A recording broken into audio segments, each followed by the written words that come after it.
आपल्या भारतापासून जवळपास 6,000 किलोमीटर दूर युरोप खंडामध्ये हंगेरी नावाचा एक छोटासा देश आहे, जिथे डॉक्टर बाबासाहेब आंबेडकरांच्या विचाराने प्रेरित होऊन तेथील शोषित वंचित समुदायाला न्याय मिळण्यास सुरुवात झाली आहे. तिथे बाबासाहेबांच्या नावाने शाळा निघत आहे. बाबासाहेबांचा विचार आणि प्रतिमा घेऊन आंदोलने होत आहे. तेथील लोक बौद्ध धर्म स्वीकारत आहे. नेमकं एवढ्या हजारो किलोमीटर युरोप खंडामध्ये हे सगळं कसं घडत आहे? चला तर जाणून घेऊया. मी ॲडव्होकेट सौरभ. रोमा, ज्यांना जिप्सी म्हणून ओळखलं जातं, या समुदायाचे लोक हे सामान्यतः युरोपमधील काळी त्वचा असलेले भटके लोक मानले जातात, ज्यांची जगभरातील लोकसंख्या सुमारे 1.2 कोटी आहे. हे लोक मूळ उत्तर भारतातील आहे. ते मुख्यतः दलित आणि आदिवासी समाजातील असावे, ज्यांना पूर्वी डोम म्हणून संबोधले जायचे. डोमा या शब्दाचा संस्कृत अर्थ अर्थातच दलित किंवा दलित समाजातील व्यक्ती असा होतो आणि त्यातच अपभ्रंश पुढे जाऊन रोमा शब्द झाल्याचे म्हटले जाते. युरोपमध्ये त्यांची लोकसंख्या 8 कोटी असल्याचे उघडकीस येते. युरोपमधील सर्वात मोठ्या अल्पसंख्याक गटापैकी ते एक आहेत आणि त्या गोऱ्या युरोपियन लोकांकडून सतत विरोध, नकार, भेदभाव, छळ, कलंक त्यांना नेहमी सहन करावा असल्याचा इतिहास आहे.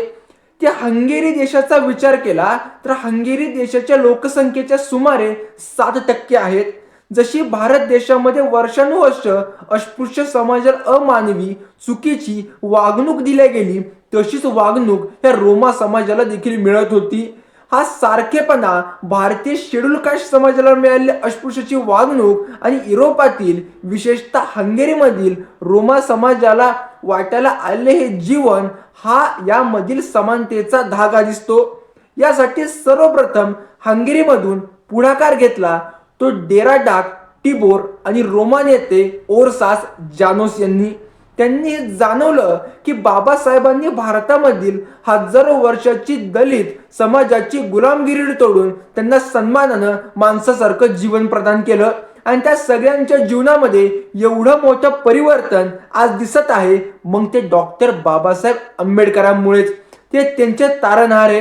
हे हजारो किलोमीटर दूर हंगेरीमध्ये वाटायला सुरुवात झाली आणि तिथूनच हंगेरीमध्ये जय भीम हा क्रांतीचा नारा आणि क्रांतिकारक कामाला सुरुवात झाली. 2005 आणि 7 मध्ये ह्या दोघांनी महाराष्ट्राला भेट देऊन बाबासाहेबांना समजून घेतलं आणि लगेच हंगेरीमध्ये जाऊन 2007 मध्ये त्यांनी जय भीम नेटवर्कची स्थापना केली. बौद्ध धर्म स्वीकारला आणि रोमा मुलांसाठी साजा काजो, ओजत आणि हेंगी मेन येथे डॉक्टर बाबासाहेब आंबेडकरांच्या नावाने 3 हायस्कूल उघडली. यामध्ये बाबासाहेबांचा संघर्ष आणि जीवन प्रवास सांगणारी अनेक पुस्तकं हंगेरीतील स्थानिक भाषेत अनुवादित केली आहे. त्यामध्ये बाबासाहेबांचा शिक्षणाचा संघर्ष, जाती चळवळ, भारतीय संविधान निर्मिती इत्यादी गोष्टींचा समावेश असलेला आपल्याला दिसतो. आणि नेटवर्कच्या उपक्रमांपैकी एक म्हणजे तरुण दलित कार्यकर्त्यांना हंगेरीला आमंत्रित करणे, त्यांना रोमा समुदायाशी संवाद साधण्याची संधी प्रदान करणे, असे वेगवेगळे प्रकारचे उपक्रम राबवले जातात. हंगेरीमध्ये रोमांच्या शिक्षणातील सर्वात मोठा अडथळा म्हणजे रोम मुलांना वेगळे बसवले जाते, त्यांना वेगवेगळ्या वर्गात बसणं भाग पडले जाते. हे मूलभूत सुविधांशिवाय मोडकळीस आलेल्या इमारतीमध्ये आजही त्यांना वेगळं बसवलं जातं. तर हंगेरियन जे मुले स्थानिक त्यांना नियमितपणे चांगल्या शाळेत बसवलं जातं. टिबोर म्हणतात की 10 वर्षापूर्वीपर्यंत रोमा विद्यार्थ्यांसाठी कप आणि प्लेट देखील वेगळे होती, जशी भारतामध्ये अस्पृश्यता होती. बाबासाहेबांना जसं वर्गाबाहेर पण शिक्षण घ्यावं लागलं, तीच परिस्थिती रोमा मुलांच्या बाबतीत होती. रोमा मुले सतत अमानवीय, अपमानित आणि छळलेलं जीवन जगत होते. त्यांना मानसिकदृष्ट्या अपंग घोषित करण्यात आलं होतं आणि विशेष शाळांमध्ये अपंगांच्या पाठवलं जात होतं.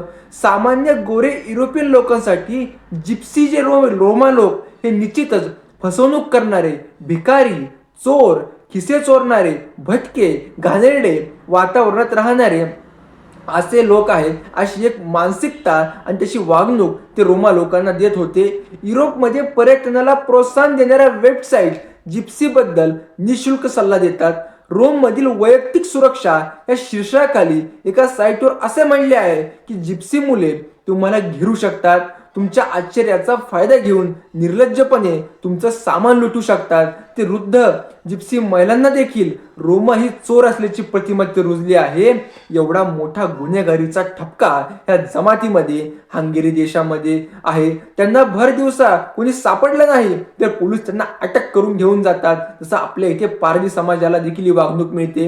या सगळ्यांविरुद्ध ऑक्टोबर 2009 रोजी बुडापेस्ट मधील हिरोज स्क्वेटर सुमारे 1,500 रोमा महापौर मोलनार यांच्या विचारांचा निषेध करण्यासाठी आणि शाळांमधील भेदभाव आणि दैनंदिन जीवनात भेदभाव विरुद्ध निदर्शन करण्यासाठी एकत्र आले. या कार्यक्रमासाठी विद्यार्थ्यांची घोषणा होती, मुलांचे डोके भरायचे भांडे नाही तर एक मशाल आहे जी पेटवायची. जी समता, न्याय, बंधुता यांची मशाल डॉक्टर बाबासाहेब आंबेडकरांनी पेटवली होती. तिचा प्रकाश आजही अन्यायाला जाळतो, पण तिच्यातून प्रकाशमान होते मानवता संपूर्ण पृथ्वीतलावरची. म्हणजे बघा, डॉक्टर बाबासाहेब आंबेडकर या हजारो किलोमीटर दूर पृथ्वीच्या दुसऱ्या कोपऱ्यात देखील आपला ज्ञानाचा प्रकाश आजही पोहोचवताना आपल्याला दिसतात. आपल्या, तुमच्या आणि माझ्या जीवनात रोज नवीन क्रांती बाबासाहेबांच्या विचारातून झालीच पाहिजे. धन्यवाद. जय भीम.